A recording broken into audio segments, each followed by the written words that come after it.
Je pense qu'on est déjà en mode d'enregistrement. Oui, c'est bon. Donc, la semaine dernière, on avait exposé, nous avons d'abord introduit le chapitre 11 des lois des rois. Et on avait posé quelques questions, quelques problématiques sur la façon avec laquelle Maïmonide avait agencé ces lois-là, la raison pour laquelle il était rentré dans certains détails, notamment dans la description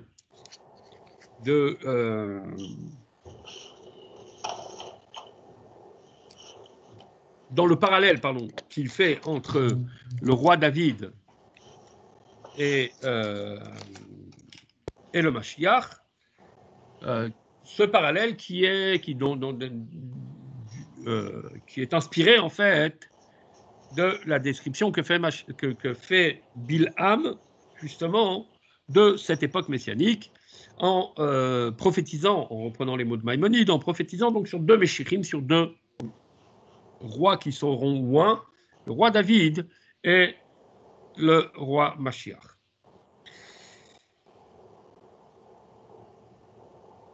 Après avoir appris pas mal de choses la semaine dernière, notamment on a pu voir que dans les preuves que Maïmonide a énoncées, alors il ne s'agissait pas seulement d'une ère messianique, mais que l'on attendait véritablement une personne, en la personne de Mashiach,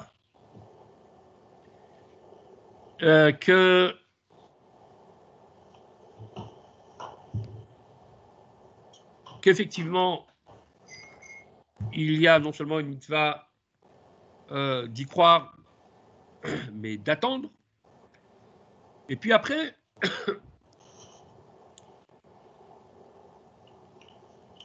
après avoir construit petit à petit notre leçon, nous avons mis la base de notre réflexion, qui partait en fait sur un principe. Pourquoi Maïmonide a-t-il consacré les lois sur Mashiach précisément à cet endroit, à la fin du livre qu'il consacre à toutes les halachot de la Torah? Et si tu veux me dire, c'est parce qu'il parle de la fin des temps, il y a bien d'autres rites qui ne prendront place que justement après, qui ne reprendront place que justement qu'après que cette fin des temps arrive. Et pourtant, il les évoque bien avant, notamment les lois des sacrifices, les lois agricoles d'Eretz Israël et bien d'autres choses qui n'ont lieu que lorsque le peuple d'Israël se trouve sur sa terre, avec une Jérusalem reconstruite, et pourtant Maïmonide les évoque bien avant. Et c'est la raison pour laquelle le Rabbi défend cette idée, en disant que si Maïmonide a effectivement placé les lois des rois et celles qui sont relatives au roi Mashiach juste à la fin, c'est que par là même, il met en exergue la fonction pour laquelle Mashiach doit venir et ce, pourquoi nous devons l'attendre.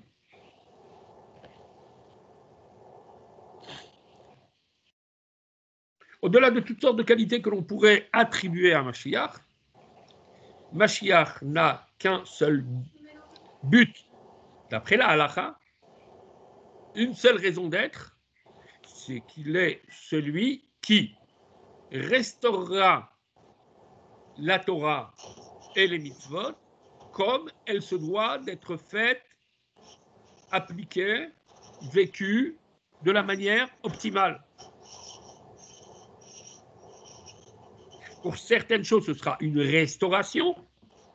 Pour d'autres, ce sera même la première fois où et c'est ce qu'il développera, où se réaliseront certaines choses, où on pourra réaliser certaines choses de la Torah, pour lesquelles les conditions n'ont pas encore jusque-là été requises.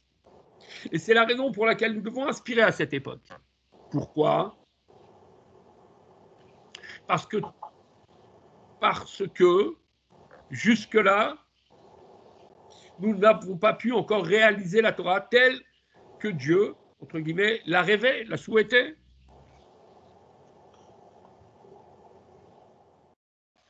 Et c'est pourquoi, lorsque Maïmonide nous dit que celui qui ne croit pas en la venue de Mashiach ou qui ne l'attend pas, qui n'aspire pas à voir son temps se réaliser, n'a pas seulement un problème avec les prophètes, en fait, il a un problème avec la Torah elle-même.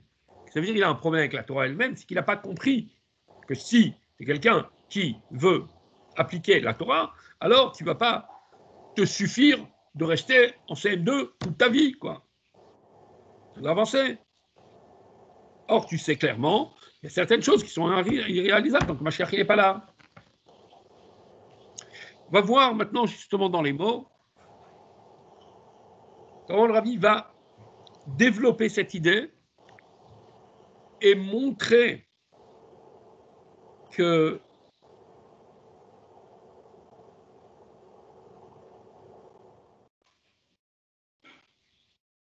cette idée centrale qui est ce que la fonction de Mashiach, c'est de donner au peuple d'Israël les moyens de servir Dieu comme il se doit, de la manière optimale. Cela va s'inscrire complètement dans les mots de la description qu'il fait de Mashiach, même de sa façon de dire c'est bien pour ça que Mashiach, c'est pas telle chose ou telle chose ou telle chose. On va voir. Et cela, si on peut dire, se retrouvera dans 4 points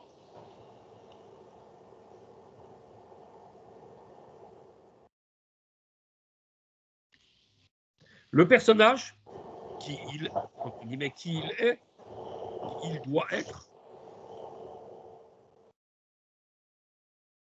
Le deuxième point, ce qu'il va faire, son rôle par rapport au peuple d'Israël.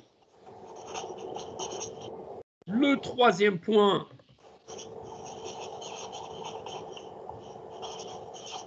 qui comporte en fait un 3 et un 4, et sa mission envers les nations et l'humanité.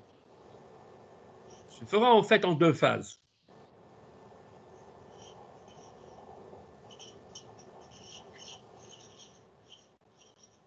Et puisqu'il y a dans la description de ce que Mashiach remplit comme fonction, ces 4 éléments, c'est la raison pour laquelle dans la prophétie de Bilam, il y a ces 4 éléments qu'on va retrouver dans un parallèle entre le roi David et le roi Mashiach, qui avait précisément ces 4 fonctions, bien que chez le roi Mashiach, ce sera bien plus développé, comme on va voir dans quelques détails. Donc, je vais revenir dans les mots.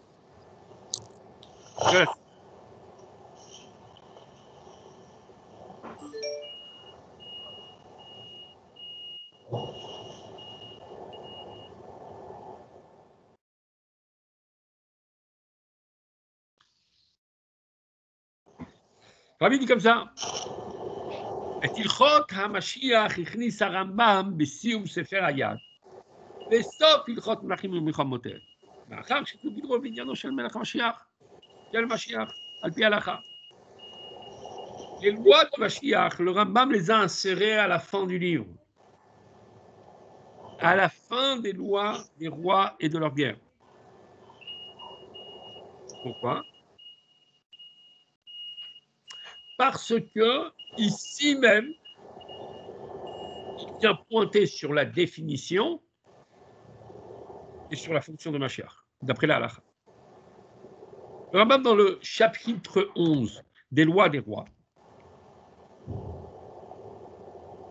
ne vient pas seulement expliquer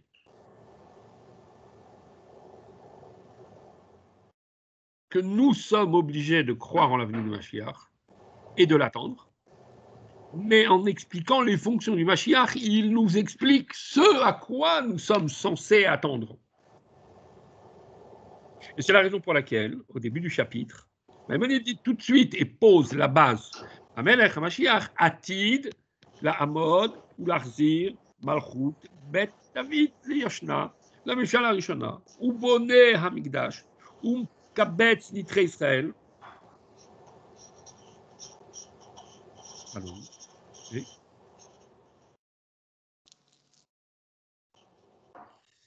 וחוזרים כל המשפטים בימיו כשהיו מקודם.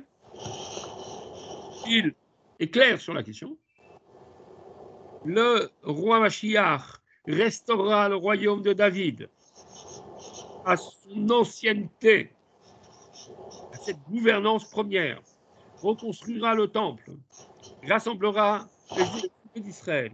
Et là, reviendront toutes les lois en son jour, en son temps, telles qu'elles étaient auparavant. Donc ici, il nous dit bien, c'est pour ça qu'on attend en fait.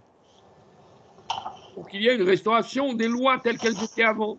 C'est-à-dire, Makrivim Korbanot, Shmitim Veyovlot, Kechol Mitzvata Amura Batorah, telles que les choses sont explicitées dans la Torah. Et ici, il ne vient pas raconter ce qu'il se passera, mais il vient dire effectivement une halakha.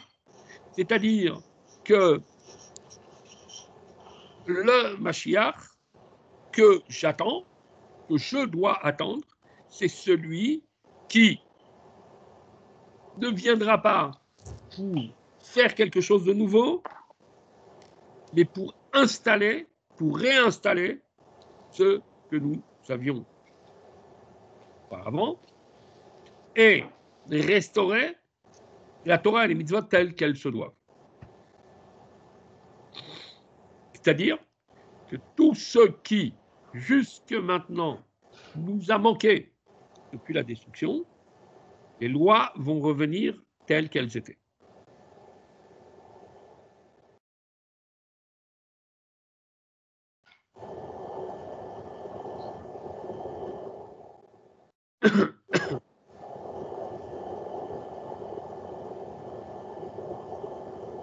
Et c'est pourquoi, pour lui, il est important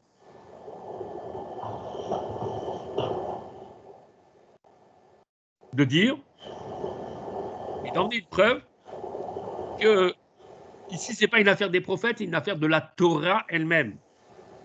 Pourquoi? Parce que la Torah elle-même est investie s'investit dans ce qui est la réalisation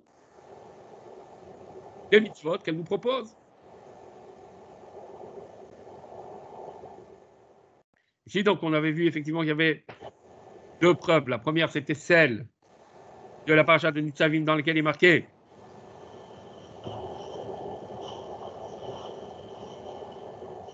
que Dieu nous fera revenir, rassemblera les exilés.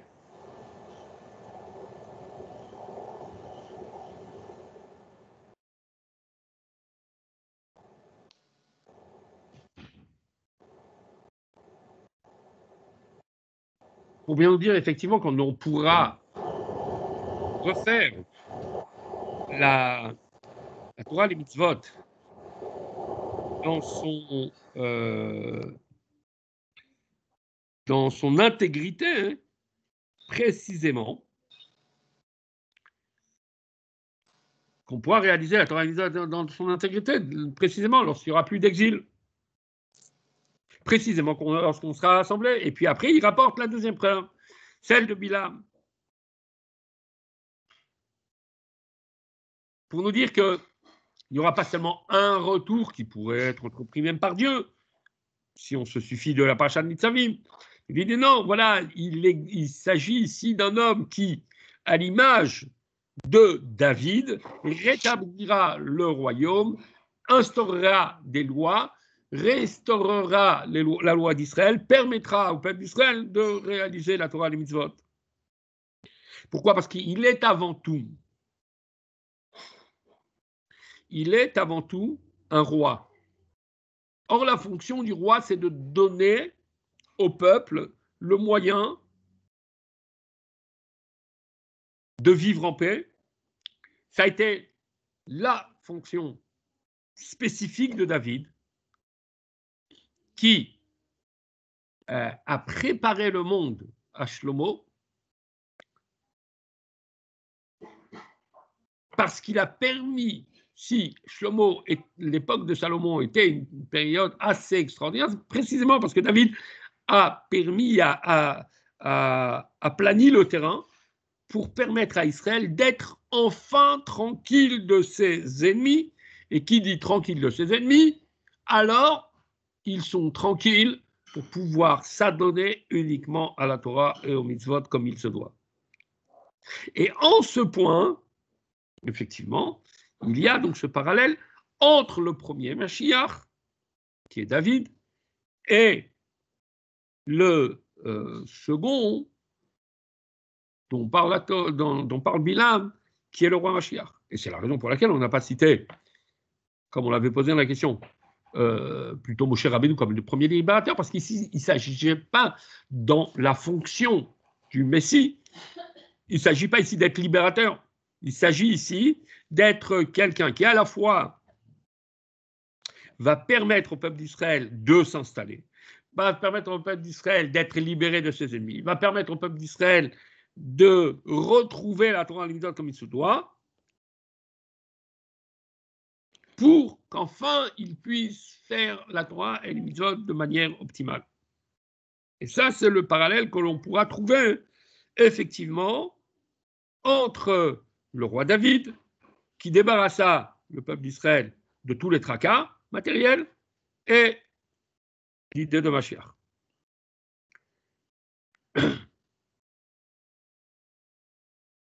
Et c'est donc la raison pour laquelle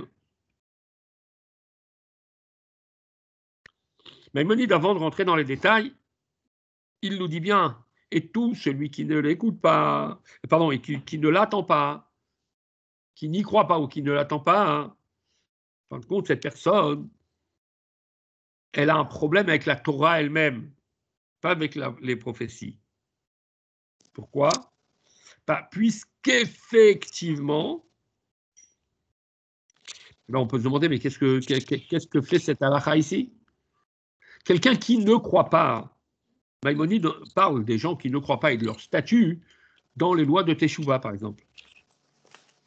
Quel est le statut de quelqu'un qui ne croit pas à des fondamentaux? Quel est le statut de l'hérétique? Pourquoi il nous parle ici de celui qui ne croit pas? Il ne donne pas un détail sur celui qui ne croit pas, il donne un détail sur le fait qu'ici, ce n'est pas un détail que tu ne crois pas dans le judaïsme. C'est en fait toute la vocation du judaïsme, qui est à ce qu'un jour, nous puissions être tous unis, toute l'humanité, unis dans le service de Dieu. Quelqu'un qui ne croit pas en cela, ne croit pas en la vocation de la Torah. Parce que c'est ça la vocation de la Torah.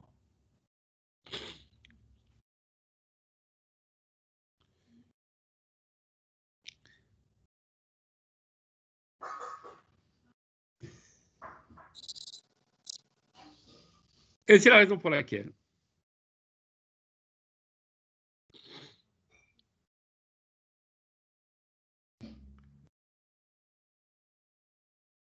nous nous étions demandé, voilà, Maïmonide a emmené 3 preuves. La preuve de Nitzavim, dans laquelle il marquait « Dieu rassemblera tes exilés ». La preuve des prophéties de Bilam. Puis après, il rapporte une 3e preuve en disant que, qu'il met dans un alinéa à part, en disant, d'ailleurs, nous voyons aussi concernant les villes de refuge, que Dieu en a ordonné 9, qu'il n'y en a que 6 qui ont été établis, et que certainement Dieu n'a pas demandé dans le vide, et que cela se réalisera parce que Mashiach viendra. Alors il dit, pourquoi Maïmonide rapporte ça dans un alinéa à part? Il dit parce qu'en fait, ici, Maïmonide, il veut encore appuyer un point en plus qu'on va d'ailleurs développer dans le cours de la semaine prochaine. Qu'est-ce que cette preuve a de spécial? Cette preuve a de spécial, justement, dans l'esprit de ce que l'on vient de dire, sur lequel la vocation de Mashiach, c'est de restaurer la Torah, et faire à ce que, la Torah et les mitzvot, et faire à ce que la réalisation de la Torah et les mitzvot puisse être réalisée de manière optimale, la pratique de la Torah et des mitzvot puisse être réalisée de manière optimale. Alors voilà qu'il ne s'agit pas seulement de restaurer des éléments, mais il y a certains éléments qui, depuis le don de la Torah, n'ont jamais été établis, parce que les conditions n'étaient pas requises, et que l'on attend, ainsi que cette ville de refuge, et que l'on attend justement les temps messianiques pour pouvoir le faire. Donc ici, quelque part, l'enjeu de la fonction messianique est lié tout simplement à la véracité de la Torah. Si la Torah est vraie et éternelle, alors c'est bien ça qui se réalisera à l'époque messianique. Lui permettre justement d'être réalisé de la manière la plus parfaite.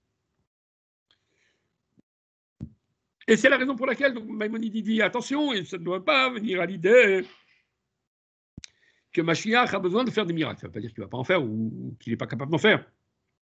Mais ce n'est pas un critère pour définir qu'il est Mashiach. Pourquoi? Et qui viendra changer quelque chose de ce monde. Et c'est bizarre, il nous parle de ça et à la fin il finit parce que la Torah et les mitzvot sont éternels. Rapport? C'est ça toute l'idée. Si quelqu'un il vient et sa fonction c'est de créer une ère nouvelle avec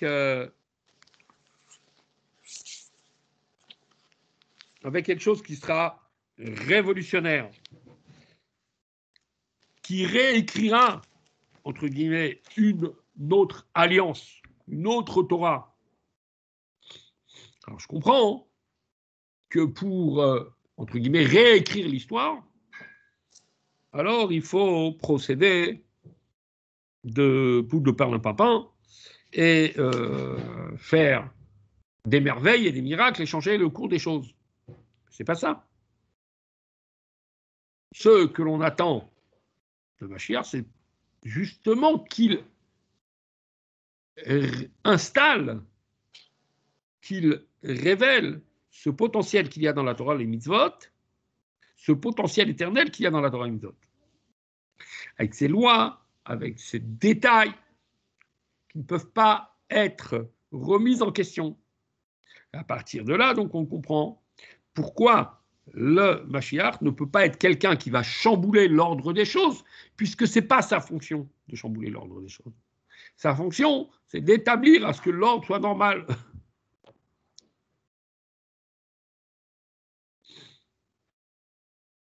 Rabbi donne un exemple. Il dit de la même manière qu'on demande que lorsqu'on a affaire à un prophète, Maïmonide il écrit par ailleurs dans d'autres lois, que quand on a affaire à un prophète, alors il y a des choses que l'on réclame de sa part. Par exemple, puisque sa fonction c'est la prophétie, alors on lui demande de nous dire quelque chose qui se passera à l'avenir, et on regarde si ça s'est passé ou pas. On le met à l'épreuve dans la fonction pour laquelle il se présente, entre guillemets. Mais Mashiach, étant donné que sa fonction pour laquelle il va se présenter, c'est de rétablir la Torah et les mitzvot, on ne va pas lui demander, dis-moi, allez, tu veux nous prouver que tu es Mashiach, allez, enlève-nous la Brit Mila ou le Shabbat. C'est pas ça son pouvoir. C'est un pouvoir pour ça. Son pouvoir, c'est justement de permettre la Torah et les mitzvot dans le monde matériel tel qu'il est physiquement.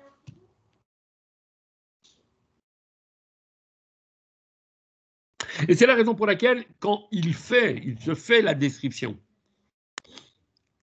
de ce personnage, alors il nous dit Ve'im yamod melech mi bet David, oge batorah, ve'osek bamitzvot. Et si vient à s'établir un roi de la lignée de David, un dirigeant qui serait de la lignée de David, qui est investi dans la Torah, qui pratique les mitzvot,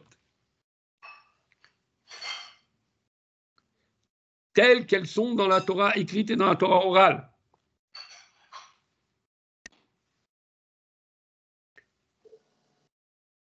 Pourquoi il a besoin de donner ces détails-là sur le personnage? Parce que puisque le personnage aura pour fonction de rétablir la Torah et les mitzvot telle se doit être de sa manière optimale, c'est normal qu'il doit remplir ses fonctions, qu'il doit remplir ses conditions, d'être lui-même un homme de Torah et de pratique de mitzvot. Et puisqu'il doit permettre cela à tous, c'est la raison pour laquelle Maïmonide continue à dire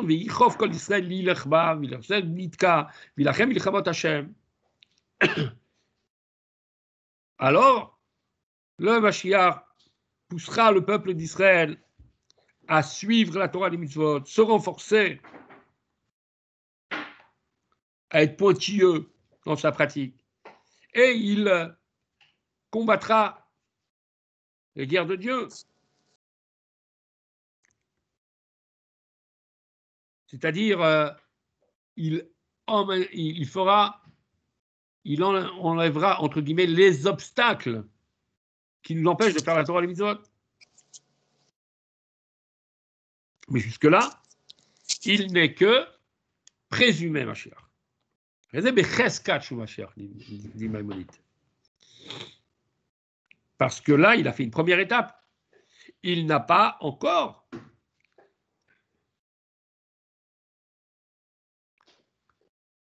totalement permis la quiétude du peuple d'Israël.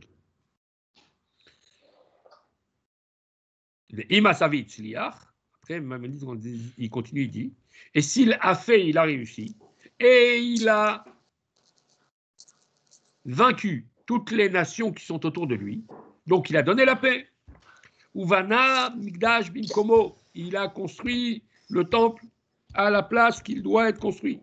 Le Kibetz Nitré Israël, il a rassemblé les exilés. Alors là, il leur permet physiquement de trouver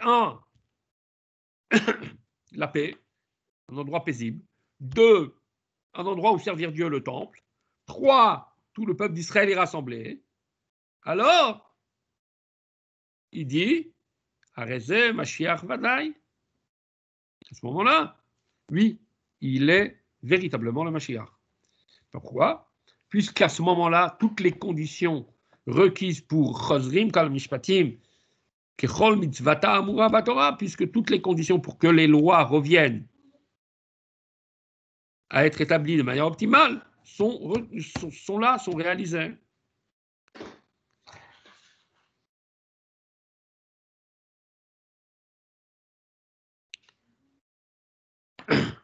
Et en fait, cette idée-là, c'est l'idée maîtresse de tout le chapitre. Il ouvre le chapitre en disant la fonction de Mashiach, c'est de rétablir le royaume de David, la loi, donner le moyen au peuple d'Israël de faire la Torah et les mitzvot de manière optimale.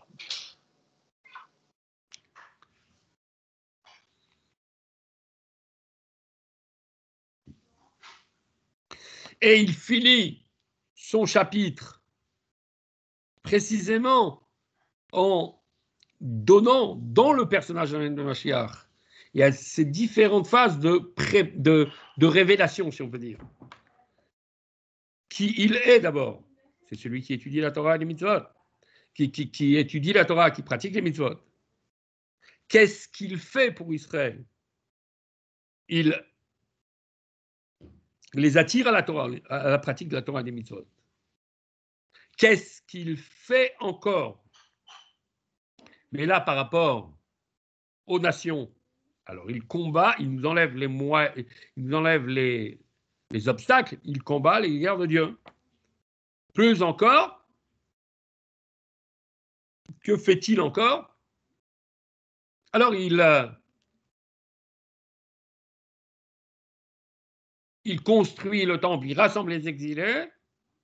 Et là, on a la dernière des phases, dans laquelle, effectivement, tout le monde est amené et invité à servir Dieu. Ces 4 points, nous allons les retrouver dans le parallèle que Maïmonide fait entre David et le Mashiach. Parce que dans la prophétie de Bilam, il y a en fait 4 prophéties qui sont en 8 phrases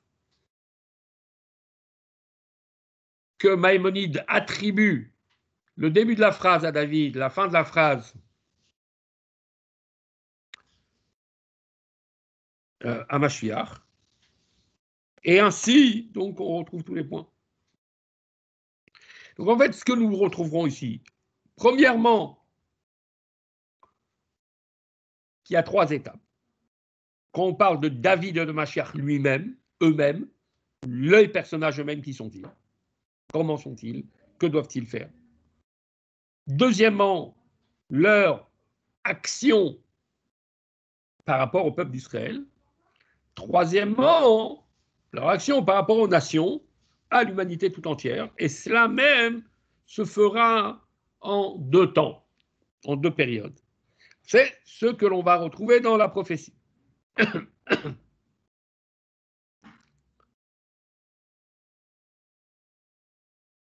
Lorsque Maïmonide nous dit « Alors viendra un roi de la maison de David », donc on voit ce parallèle avec le roi David, qui sera totalement investi dans la Torah et dans la pratique des mitzvot, comme David son père. Investi dans celles qui sont représentées dans la Torah écrite et dans la Torah orale. Donc là, il parle du personnage, non pas de son action. Alors, c'est le début de la prophétie de Bilham qui dit « Ereinu veloata » je le vois, lui, pas son époque. C'est David. Je le vois, c'est David. Ashureinu, je l'aperçois, il n'est pas proche, ça c'est Mashiach. Et donc ici, on voit qu'il prophétise d'abord sur les personnages eux-mêmes, la première phase. Puis, la deuxième phase, nous avons dit que c'est quoi? Ainsi, il poussera tout Israël à se renforcer dans la Torah et dans les mitzvot. Se rassembler. Ah non, oui. Non, d'abord, oui. Avant même de la rassembler, oui. Il mènera des actions pour rapprocher le peuple d'Israël à ses racines, à la Torah, au mitzvot. C'est-à-dire que c'est une action, entre guillemets, royale, que mène le personnage, et ça, on va le retrouver à la fois, encore une fois, chez le roi David et chez le Mashiach dans la prophétie de Bilam, puisqu'il est dit Darar Kochav Miyakov, jaillira une étoile depuis le peuple de Jacob. Qu'est-ce qu'il nous dit? Maïmonide, il dit ça, c'est le roi David. Cette étoile qui jaillira dans le peuple de Jacob, c'est le roi David. Et le sceptre qui s'établira dans le peuple d'Israël, c'est le roi Mashiach.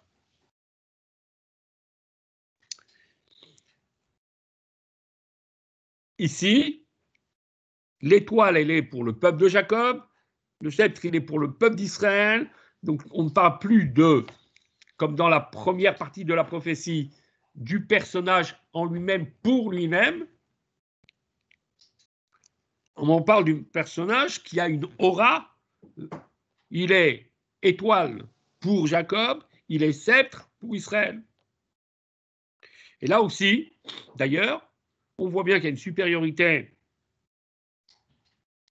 dans la description que l'on fait de Mashiach, plutôt, plus que dans celle du roi David, puisque une étoile, c'est quelque chose qui jaillit, mais qui est lointain, qui n'est pas accessible. Plus encore, elle n'est que pour Jacob, qui est encore la phase où le peuple d'Israël s'appelle entre guillemets Jacob, c'est-à-dire la phase inférieure dans la figure du peuple d'Israël. Alors que lorsqu'il s'agit de Mashiach, on dit un sceptre pour Israël. Donc ici, le zèbre, c'est déjà quelque chose qui parle d'un pouvoir, qui parle de quelque chose de proche, qui ne parle pas d'une étoile lointaine. Et en plus, c'est plus concret. C'est plus concret. C'est beaucoup plus concret. On parle ici de la loi. On parle qu'il est en train de les diriger par son sceptre. On parle qu'il est en plus en train de diriger pas Jacob, mais Israël, pour bien montrer qu'Israël ici est à son degré, le peuple d'Israël est à son degré le plus élevé. Et puis, après, Maïmonide nous avait dit qu'il combattra les guerres de Dieu, et s'il fera et réussira, alors, et qu'il gagnera les nations qui l'entourent. En fait, si on continue Bilam, c'est exactement ce qu'il dit. Bilam, qu'est-ce qu'il dit? Umachas pate Moav, c'est David, ve kach hu omer, veyachet Moav veyededem bechevel, vekir kol beneshet, c'est Melech HaMashiach. Ainsi, nous dit-il, il écrasera les parcelles de Moab, ça c'est le roi David, il dominera,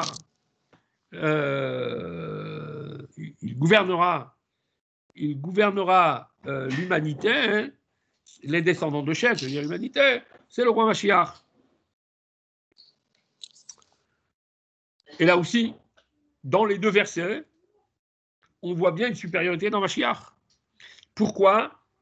Parce que David écrase ses ennemis, et en plus, ce n'est pas toute l'humanité, c'est qu'une partie de Moab, c'est qu'une parcelle de Moab, alors que Mashiach gouverne. Car c'est gouverner.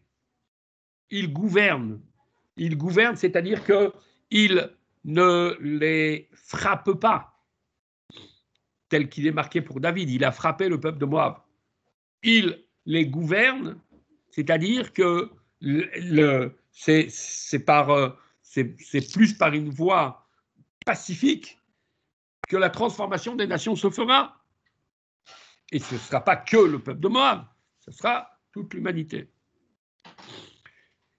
Et là, on arrive à la quatrième phase, où Maïmonide, lorsqu'il parle de Mashiach, dit « Alors, il préparera le monde entier à servir Dieu ensemble, car, comme dit le prophète, à ce moment-là, je transformerai chez les nations une langue claire, c'est-à-dire un langage clair, pour qu'ils appellent tous ensemble et du même entrain le Dieu unique. » C'est en fait ce que nous voyons à la fin de la prophétie de Bilam, où il est marqué Vaya Edom Yeresha, c'est David, Vati Edom et David l'Avadim, Vaya Yeresha Seir, Edom,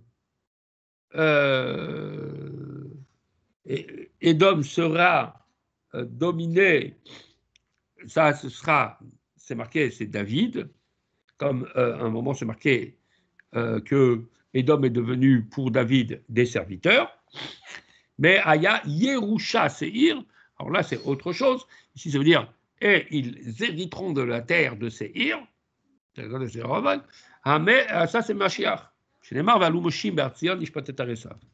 Là aussi, on voit le pouvoir de Mashiach. Pourquoi? Parce que chez David, il ne transforme pas les nations, mais il en fait des esclaves. Alors que chez Mashiach, on dit il héritera de Seir.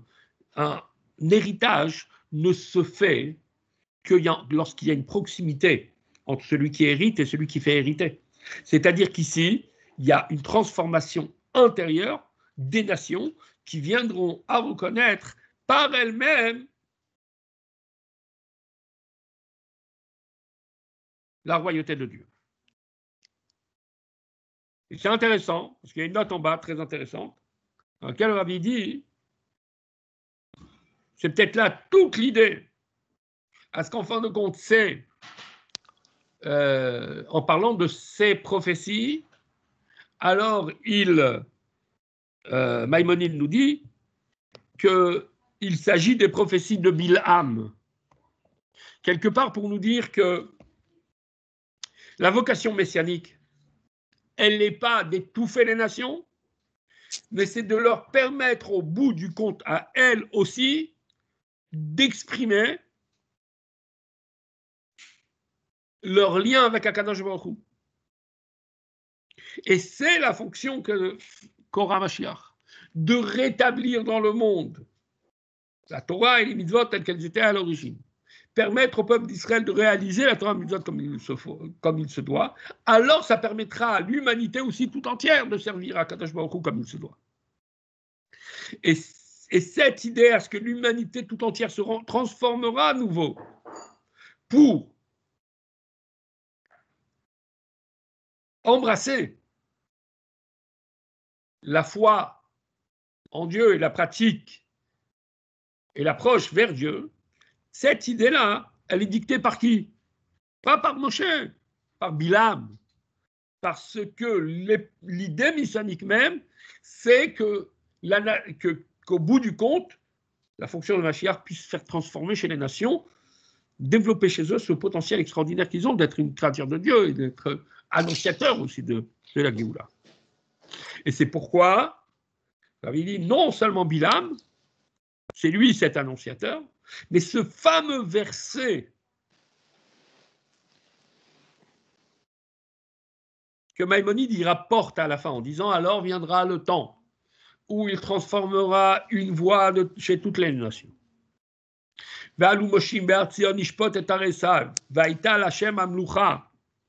Il viendra ce temps où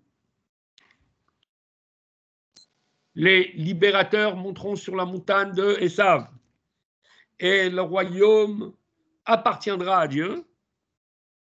C'est le dernier verset d'un des livres des prophètes, qui ne fait d'ailleurs qu'un seul chapitre, et qui s'appelle Obadia.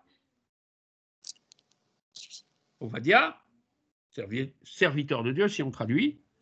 Obadia, c'était qui? Obadia, c'était un prophète d'Israël. Son livre est dans le Tanakh. C'est lui qui annonce que ce fameux combat entre Jacob et Esav, il va s'arrêter un jour.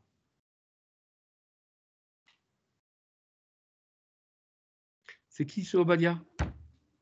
Obadia, c'est lui-même un converti issu de la lignée de Esav. Et c'est pour cela qu'il est capable, entre guillemets, de convertir le message et de le ramener à l'origine, c'est-à-dire à Kadosh Baruch Hu.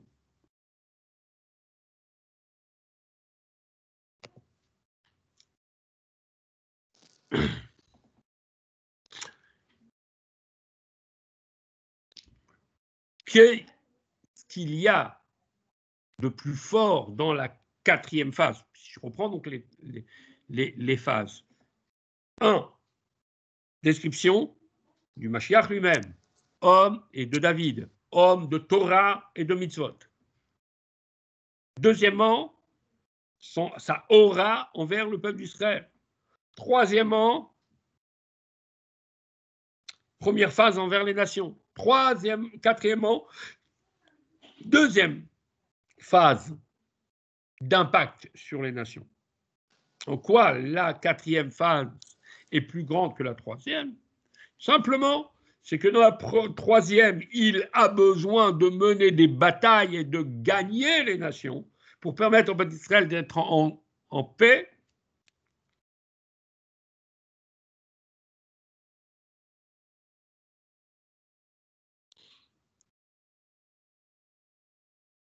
Et il gouvernera, c'est des choses qui s'imposent.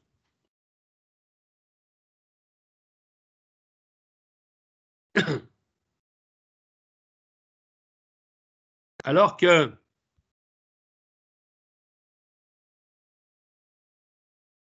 la quatrième phase est plus une phase, comme on a dit, de l'héritage, de proximité, de transformation et non pas de combat.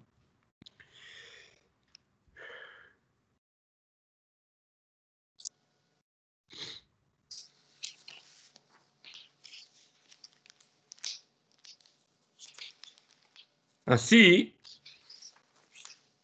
toute la spécificité qu'il y a dans la dernière des fonctions, qui est décrite par Maïmonide, où il dit quel est ce dernier point qui fera ce que Mashiach, il est Mashiach, c'est effectivement Veyeta Ken et Olam. Il ne va pas se battre, il va arranger le monde.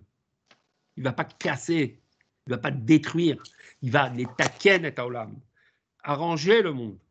Faire un tikkun de ce monde, d'accord, une réparation du monde. La vote est Hachem, comment? Beyachad. Parce que toute l'humanité va servir Dieu ensemble. Et ça, c'est bien plus fort que ce qui est dit quelques lignes avant, dans la phase précédente, où il a besoin encore de mener un combat.